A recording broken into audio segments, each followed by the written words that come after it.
प्रकाशित वाक्य 12 अध्याय। स्त्री और अजगर।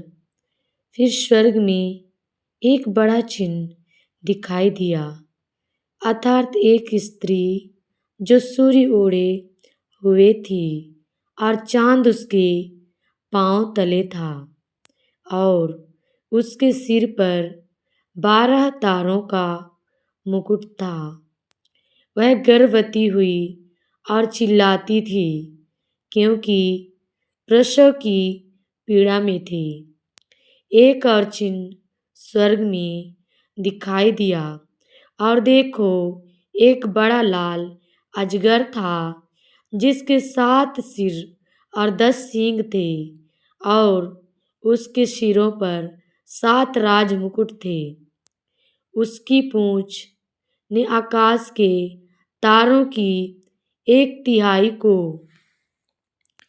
खींचकर पृथ्वी पर डाल दिया।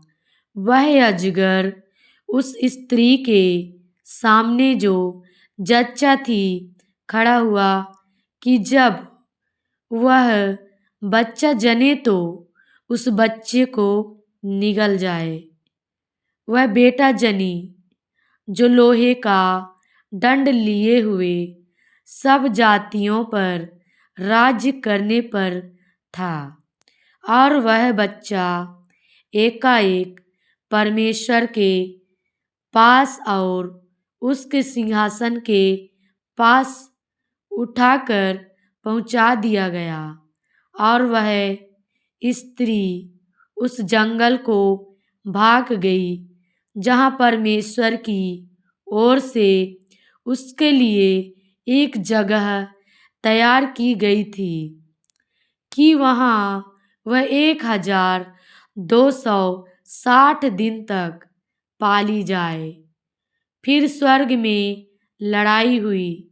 मिकाईल और उसके स्वर्गदूत अजगर से लड़ने को निकले, और अजगर और उसके दूत उससे लड़े, परंतु प्रबल ना हुए, और स्वर्ग में उनके लिए फिर जगह ना रही। तब वह बड़ा अजगर, अर्थात वही पुराना सांप जो इबलीस और शैतान कहलाता है और सारे संसार का भरमाने वाला है, पृथ्वी पर गिरा दिया गया, और उसके दूत उसके साथ गिरा दिए गए। फिर मैंने स्वर्ग से यह बड़ा शब्द आते हुए सुना, अब हमारे परमेश्वर का उद्धार और सामर्थ्य और राज्य और उसके मसीह का अधिकार प्रकट हुआ है, क्योंकि हमारे भाइयों पर दोष लगाने वाला, जो रात दिन हमारे परमेश्वर के सामने उन पर दोष लगाया करता था, गिरा दिया गया है। वे मेमने के लहू के कारण और अपनी गवाही के वचन के कारण उस पर जयवंत हुए, और उन्होंने अपने प्राणों को प्रिय ना जाना, यहाँ तक कि मृत्यु भी सह ली। इस कारण हे स्वर्गों और उनमें रहने वालों, मगन हो। हे पृथ्वी और समुद्र, तुम पर हाय, क्योंकि शैतान बड़े क्रोध के साथ तुम्हारे पास उतर आया है, क्योंकि जानता है कि उसका थोड़ा ही समय और बाकी है। जब अजगर ने देखा कि मैं पृथ्वी पर गिरा दिया गया हूँ, तो उस स्त्री को जो बेटा जनी थी सताया, पर उस स्त्री को बड़े उकाब के 2 पंख दिए गए कि सांप के सामने से उड़कर जंगल में उस जगह पहुंच जाए जहां वह एक समय और समयों और आधे समय तक पाली जाए।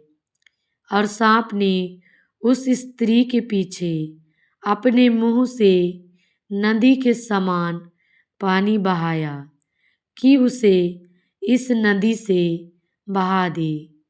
परंतु पृथ्वी ने उस स्त्री की सहायता की और अपना मुंह खोलकर उस नदी को, जो अजगर ने अपने मुंह से बहाई थी, पी लिया। तब अजगर स्त्री पर क्रोधित हुआ और उसकी शेष संतान से, जो परमेश्वर की आज्ञाओं को मानते और यीशु की गवाही देने पर स्थिर हैं, लड़ने को गया। और वह समुद्र के बालू पर जा खड़ा हुआ। परमेश्वर पिता इन वचनों के द्वारा आप सभी को आशीष दे। सभी को जय मसीह की।